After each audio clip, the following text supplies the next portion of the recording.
যেহেতু এখন শীতের সিজন, সবজি পিঠা না খেলে কি হয়, তো প্রথমে আমি কেটে রাখা সবজিগুলো ধুয়ে নেব পরিষ্কার পানি দিয়ে, সুন্দর করে ধুয়ে নিব। ধুয়ে নেওয়ার পরে সবজিগুলো আমি উঠিয়ে একটা ডালায় রেখে দেবো।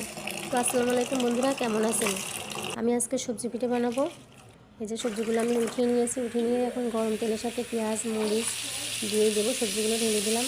সবজিগুলো হয়ে গেছে। এখন সবজিগুলো নামিয়ে রেখে আমি এখন আটার ডোটা বেনিয়ে নেব। বানানো শেষ। এগুলোকে আমি সাইজ মতো গোল গোল করে কেটে নিব, নিয়ে পিঠাগুলো বানিয়ে নিব। গরম তেলে এখন পিঠাগুলো সব আস্তে আস্তে করে দিয়ে দেব। পিঠাগুলো লাল লাল হয়ে আসলে এবার পিঠাগুলো উঠিয়ে নেব। পিঠাগুলো সব আমার রেডি, ভাজা শেষ। এখন গরম গরম এগুলা পরিবেশন করব। যে গরম গরম সব খাচ্ছি, এগুলো পিঠা গরম গরম খুবই মজা। মাংস দিয়েও মজা, মুরগি গরুর মাংস যে কোনো জিনিস দিয়ে খেতে পারেন।